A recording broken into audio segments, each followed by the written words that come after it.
मित्रांनो नमस्कार, मी अब्दुल गायकवाड.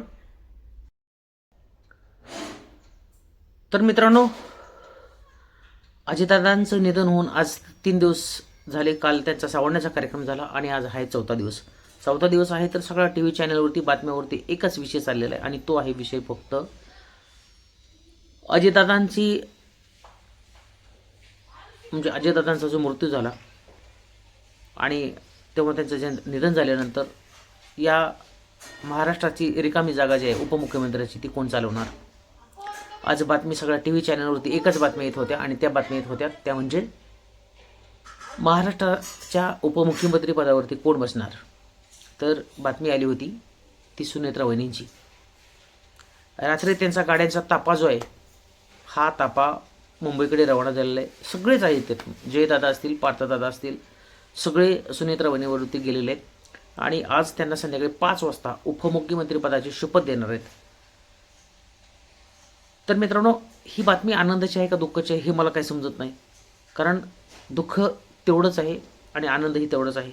दुःख ह्या गोष्टीचं आहे की महाराष्ट्राचे उपमुख्यमंत्री लाडकेदादा अजितदादा या महाराष्ट्रामधून आज आपल्यातून आज नाहीसे झालेले आहेत. जरी ते उपमुख्यमंत्री पदावरती असले होते पण आज बारामतीचा विकास थांबलेला आहे असं दिसते. का पुढे जाणार आहे हे आपल्याला नक्की समजत नाही.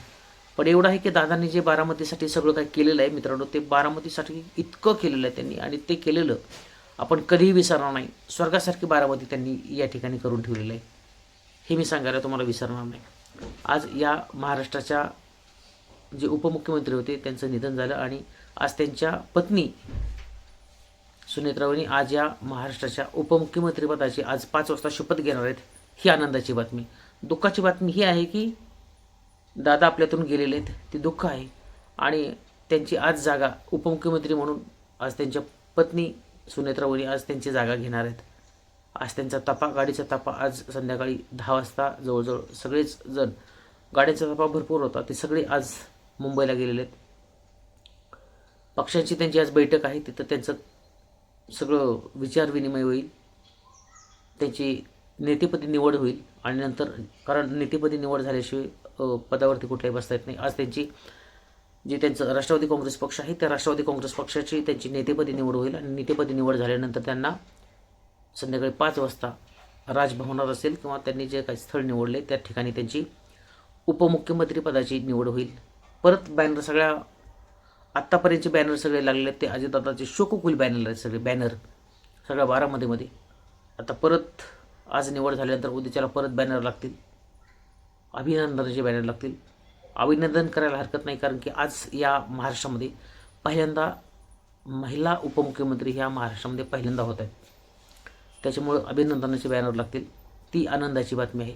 एका बाजूला दुःख आहे आणि एका बाजूला आनंद आहे. तर मित्रांनो, महाराष्ट्राच्या पहिल्या उपमुख्यमंत्री जर सुनेत्रा वहिनी झाल्या तर या महाराष्ट्राला खरंच आज पहिली उपमुख्यमंत्री म्हणून मिळणार आहे. जो दादांची स्वप्न होती, दादांचा सगळा जो दादांनी केलेला विकास होता, दादांची जे काय पुढची स्वप्न आहेत सगळी, मला बारामती अशी करायची, दादांनी टार्गेट ठेवलं होतं की मी 2030 बारामती अशी करेन की इतकी सुंदर बारामती करेन की बघायला फॉरेनरमधून लोक बारामती बघायला येतील. एवढी दादांची स्वप्न मोठी मोठी होती आणि तीच स्वप्न साकार करण्याचं एक संधी दादांच्या रूपानं आज सुनेत्राताईंना आलेली आहे आणि ही संधी सुनेत्राताईंना आलेली आहे आणि ती संधीचं सोनं करतील. एका बाजूला आपल्या पतीचं निधन आणि एका बाजूला ह्या पदाची सगळ्यात मोठी जबाबदारी, ती स्वप्न, दादाचे स्वप्न जे आहेत ती साकार करण्याची जबाबदारी मित्रांनो सुनेत्रा वहिनीवरती आहे, सुनेत्रा ताईवरती आहेत आणि भविष्यात त्यांना महाराष्ट्राच्या उपमुख्यमंत्री पदावरती बसल्यानंतर या बारामतीमध्ये जो विकास होईल, त्यांना या जे पद त्यांना मिळालेलं आहे त्याला माझ्याकडून शुभेच्छा. चला आपण व्हिडिओ इथेच थांबवूया. व्हिडिओ आवडला तर नक्कीच व्हिडिओला लाईक करा, चॅनलला सबस्क्राईब करा आणि बेल आयकॉनची घंटी दाबायला विसरू नका. बाय.